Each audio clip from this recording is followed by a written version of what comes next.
जय हिंद। देखिए, आज अजीब से मन से बात करना पड़ रहा है। बड़ी दुखद खबर के साथ अचानक से सब चीज चल रहा था।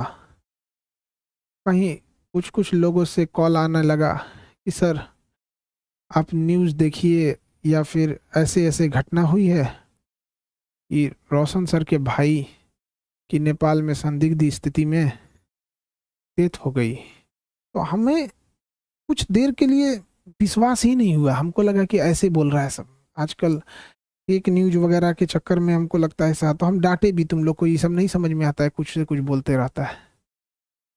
तो कुछ पल के लिए विश्वास नहीं हुआ कि ऐसे कैसे हो सकता है। फिर धीरे धीरे कुछ लोग न्यूज भेजने लगे, फिर न्यूज पे देखें। जब न्यूज देखे ना, तो पैर के नीचे से जमीन खसक गया।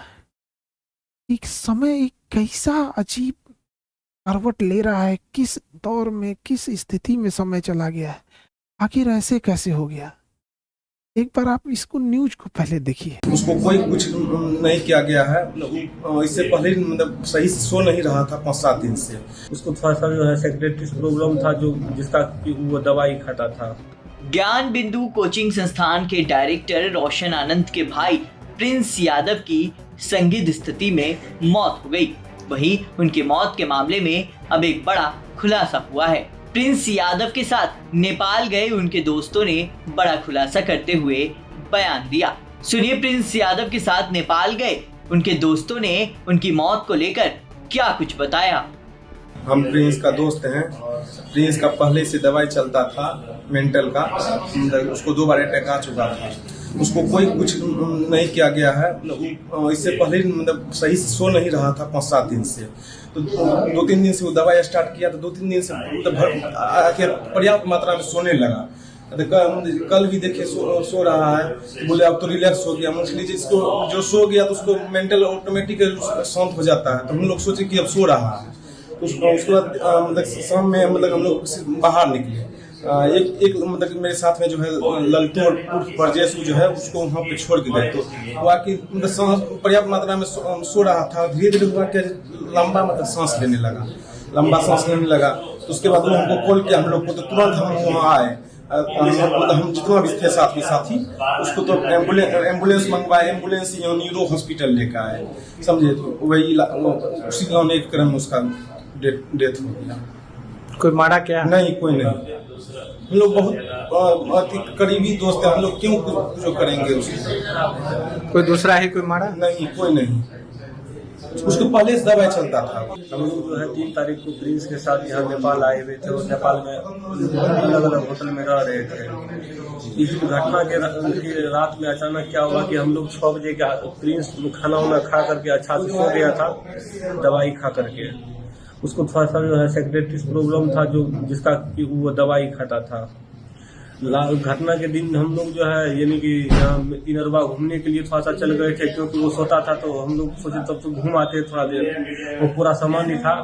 और यानी जब हम लोग घूम के आए, जब घूमने गए तो वहाँ फोन आया कि ऐसे इसका तबीयत खराब हो चुका है। तो जब तक हम लोग आए तब तक एम्बुलेंस में बिठा करके हॉस्पिटल ले गए। तो हॉस्पिटल में प्रयास किया बचाने का, लेकिन बचाया नहीं जा सका। उसको हम लोगों में से किसी के द्वारा मारपीट नहीं किया गया है, ना ही किसी अन्य व्यक्ति के द्वारा मारपीट किया गया है। कोई मारा नहीं है। वो जो है बीमारी के मतलब सेक्रेटरी का बहुत समय दवाई खा रहा था, उसी के कारण मरा है। पटना के ज्ञान बिंदु कोचिंग संचालक रोशन आनंद के भाई प्रिंस यादव की नेपाल के विराट नगर में हुई मौत को लेकर नेपाल पुलिस की जांच में बड़ा खुलासा सामने आया। शुरुआती जांच में ये बात सामने आई कि प्रिंस यादव मिर्गी की दवा का सेवन करते थे और उनके कमरे से ऐसी दवाएं भी बरामद हुई। नेपाल पुलिस के अनुसार प्रिंस यादव अपने कुछ दोस्तों के साथ विराट नगर के एक होटल में ठहरे हुए थे। पूछताछ में उनके दोस्तों ने बताया कि प्रिंस कई दिनों से ठीक से सो नहीं रहे थे और उन्हें लगातार नींद नहीं आने की समस्या थी। बताया जा रहा है कि दवा शुरू करने के बाद ही उन्हें नींद आने लगी थी। जांच के दौरान पुलिस को प्रिंस यादव के कमरे से एपिलेप्सी की दवा मिली है। पुलिस अब ये पता लगाने की कोशिश कर रही है कि वो किस बीमारी का इलाज करा रहे थे और दवा का सेवन डॉक्टर की सलाह पर कर रहे थे या नहीं। पुलिस इस पहलू को भी खंगाल रही है कि दवा, नींद की कमी और शराब के सेवन का उनके स्वास्थ्य पर क्या असर पड़ा। होटल में मौजूद दोस्तों के मुताबिक शनिवार रात प्रिंस यादव की तबीयत अचानक बिगड़ गई। इसके बाद उन्हें तत्काल अस्पताल ले जाया गया, जहां इलाज के दौरान डॉक्टरों ने उन्हें मृत घोषित कर दिया। शुरुआती तौर पर अत्यधिक शराब सेवन की बात सामने आई थी। नेपाल पुलिस ने साफ किया है कि मौत की असली वजह का पता पोस्टमार्टम रिपोर्ट आने के बाद ही चलेगा। फिलहाल पुलिस होटल के सीसीटीवी फुटेज, होटल रजिस्टर और साथ मौजूद लोगों के बयान के आधार पर जांच आगे बढ़ा रही है। वहीं नेपाल पुलिस के मुताबिक प्रिंस एपिलेप्सी की दवा का सेवन करते थे। नेपाल पुलिस ने प्रिंस के रूम से एपिलेप्सी की दवा भी बरामद की है। वहीं अब देखने वाली बात होगी कि आगे इस मामले में क्या कुछ निकलकर सामने आता है। देखिए, जब वीडियो देखने के बाद एकदम दिल दहल गया।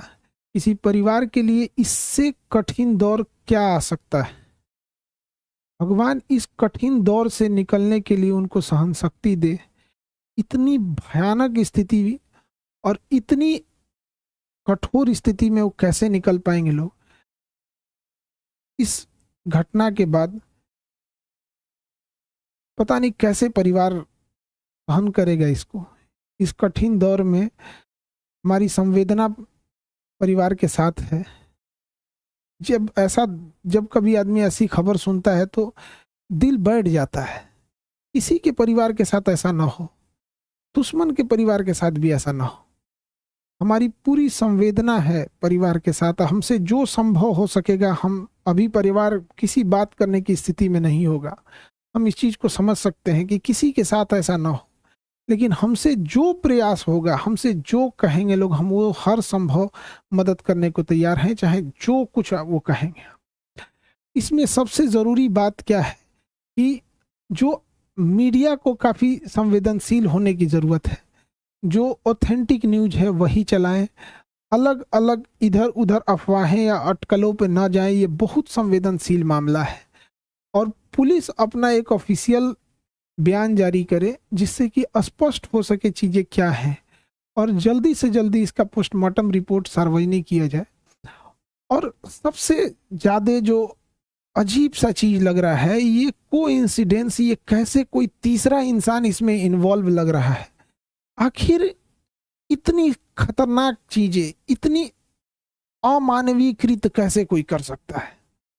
तो इसमें कोई ना कोई तीसरा साजिश जरूर कर रहा है। इसके लिए एक उच्च स्तरीय जांच होनी चाहिए और उच्च स्तरीय जांच की रिपोर्ट को लाया जाए और जो दोषी पाए जाएंगे उनमें एक को भी न छोड़ी जाए। फांसी से नीचे इनकी कोई सजा नहीं होनी चाहिए। आखिर ऐसा किसने, अगर किसी ने इसमें इन्वॉल्व है तो। अभी न्यूज में पता चल रहा है कि अलग अलग न्यूज अलग अलग चला रहे हैं। कृपया करके न्यूज वालों से भी हाथ जोड़कर विनती है। कोई कहता है कि मिर्गी की दवा खाई, एक दूसरा न्यूज देखो तो कोई कह रहा है कि शराब, कोई अलग न्यूज दिखा रहा है, कोई कुछ न्यूज दिखा रहा है।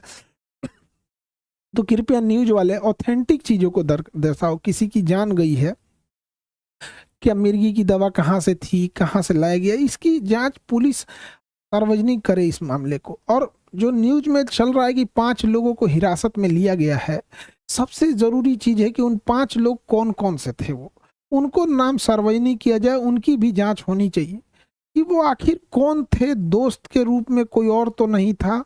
ये तीसरा एंगल कोई हो भी सकता है इसमें। इस चीज को नकारा नहीं जा सकता है कि जिस तरह से इस मामले को तूल पकड़ाया गया, एक गार्ड का मैटर था, अपना सॉल्व हो जाता इसको, लेकिन इसको इस तरह से तूल पकड़ाया गया इतना बड़े लेवल पे।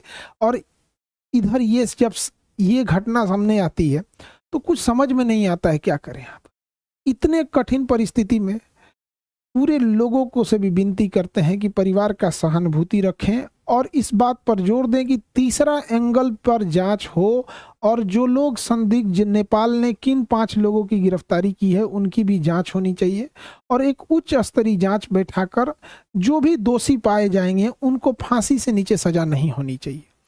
देखिए, जो इंसान अब पुण्य आत्मा अब दुनिया से चली गई, भगवान उनको शांति दे, लेकिन यदि इसमें जो इन्वॉल्व है उसको पुलिस पकड़ लेती है या उच्च स्तरीय जांच में आती है तो कहीं ना कहीं ये उचित रहेगा।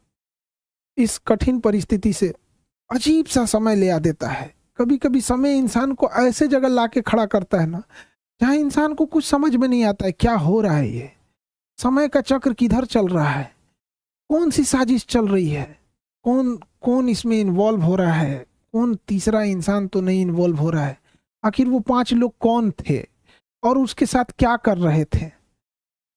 उस पुण्य आत्मा के लिए श्रद्धांजलि देते हैं। और इस कठिन परिस्थिति में मेरी संवेदना परिवार के साथ है। हमसे जो मदद हो सकेगा, हमसे जितना संभव हो सकेगा, हम उतना सहयोग करने को तैयार हैं। लेकिन सबसे ज़रूरी चीज़ है कि पुलिस को इसमें आके एक ऑफिशियल प्रेस विज्ञप्ति जारी करनी चाहिए और जल्दी से जल्दी जो रिपोर्ट है उसे सार्वजनिक करनी चाहिए, ताकि चीज़ें सही दिशा में जाए। मेरी संवेदना परिवार के साथ है। अब ऐसी परिस्थिति में इंसान को कुछ बोलना भी बड़ा अजीब सा लगता है कि क्या इंसान बोले, ऐसा समाज समय कहाँ ले आके खड़ा कर देता है।